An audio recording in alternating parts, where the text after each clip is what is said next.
There's an episode of The Simpsons that fans rarely talk about. It's not a Halloween special, and it's not one of those dream sequences where the show admits it's bending reality. No, this episode aired like a normal storyline, in the middle of season 12. But the further you watch, the stranger it gets. By the end, you're left asking yourself, was this even the same show? Some fans call it a parody, others a fever dream, and a few claim it's a hidden clue about Springfield's true nature. But the truth might be even stranger, because once you line up the details, this episode isn't just bizarre, it's unexplainable. The name of the episode is The Computer Wore Menace Shoes. It starts on what looks like a normal day in Springfield. Homer shows up at the nuclear plant, ready to work, but the place is completely empty. Because the plant is shut down for fumigation, everyone else got the memo, except Homer. He never saw the email. Why? Because he doesn't even know what an email is. To him, it's some weird electric letter people talk about. And that's when Homer decides if he wants to keep up, he needs a computer. So he heads to the electronics store, and in true Homer fashion, he falls for the salesman's every trick. How about that one?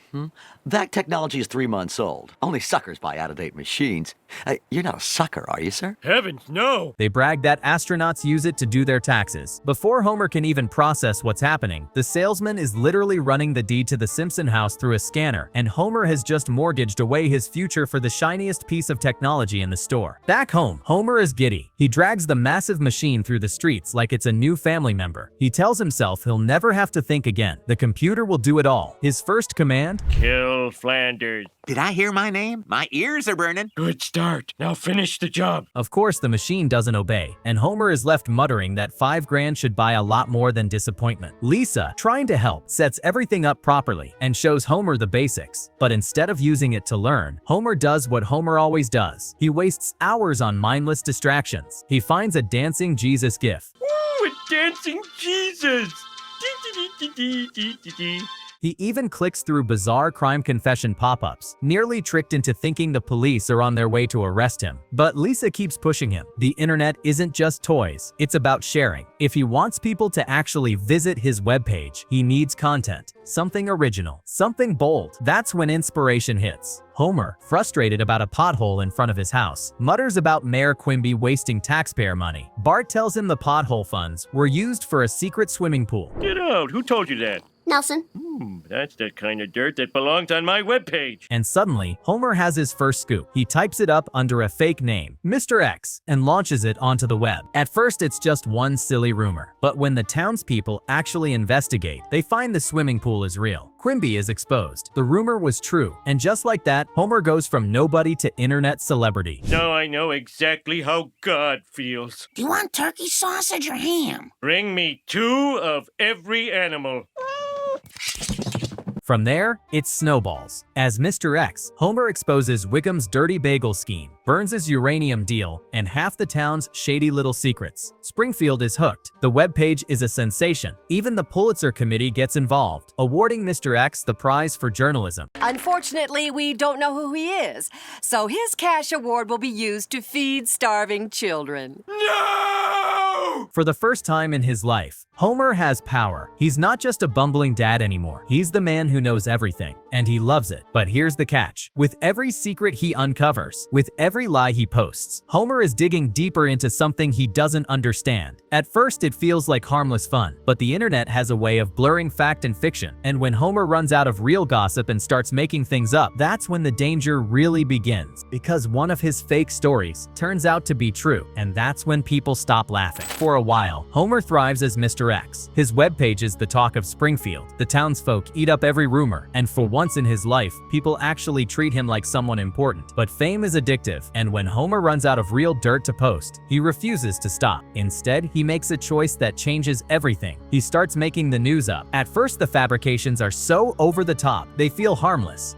Then comes the tipping point. Homer posts an outlandish expose claiming that flu shots are secretly laced with mind-controlling additives. It's exactly the kind of paranoid fantasy you'd expect from a bored conspiracy blogger. But here's the twist. This one isn't a fantasy, it's true. Suddenly, the tone shifts. The story spreads like wildfire. The public panics. Families start refusing vaccinations, and the shadowy forces behind the shots realize someone has exposed them. Only problem? That someone is Homer Simpson. He doesn't doesn't know it yet, but his days as Mr. X are over. Because in Springfield, people might forgive you for spreading gossip, but exposing an actual global conspiracy, that's a step too far. Then it happens. At the Quickie Mart, while Homer is still riding the high of his internet fame, he's suddenly grabbed. No warning, no explanation. One moment he's talking, the next he's muffled, pulled away, and gone. When Homer wakes up, he's no longer in Springfield. The first man he meets greets him as number 6. Another introduces himself as number 15. Homer tries to resist, shouting that he's not a number. But then he blurts out that actually, he's number 5. And just like that, the island has claimed him. But the deeper Homer looks, the stranger things get. Well, they keep us here because we know too much.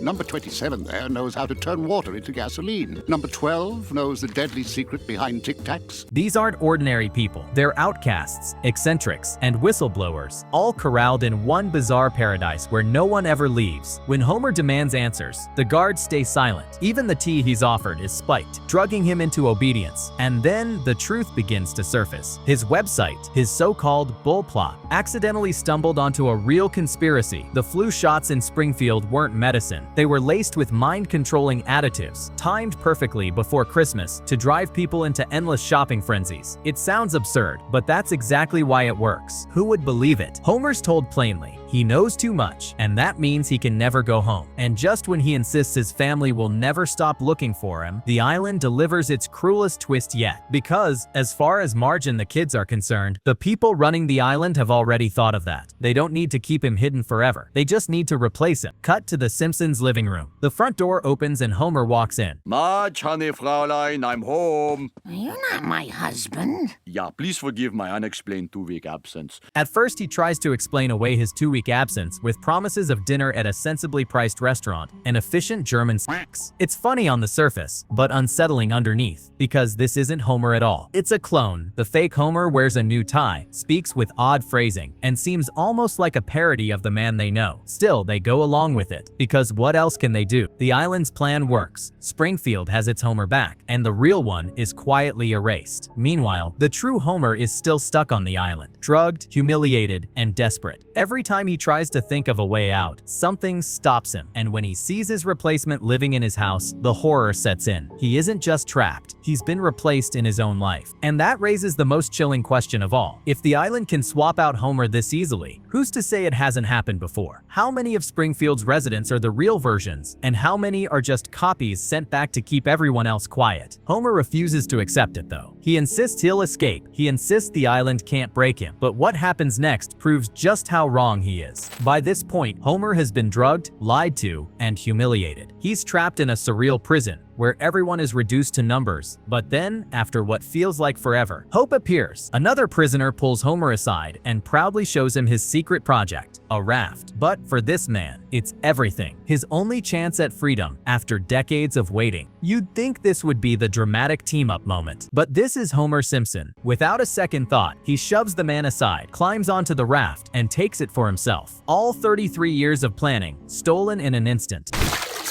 That's the third time that's happened. The island reacts immediately. From the waves rises its strangest weapon, the anti-escape orb, a single, massive, bouncing balloon that rushes across the water like a living wall. Instead of panicking, one desperate strike, he pops the balloon. That's it. Decades of failed escape attempts undone in seconds. The barrier that kept geniuses and whistleblowers trapped is gone. Not because of careful planning, but because Homer stumbled forward in pure selfish determination. And just like that, he's free. When Homer finally makes it home, he rushes to his computer and tries to warn the world. But before he can sense, the screen glitches. The island hacks straight into his PC, their voices dripping through the speakers. They mock him, calling him a caterpillar in their buttermilk. And then things get physical. The German imposter sent earlier to replace him suddenly reappears. He bursts into the house and attacks. For a moment, it looks like the clone might win. But in a rare victory, Homer fights back and actually defeats him. Finally, the nightmare seems over. But The Simpsons never ends with an easy win.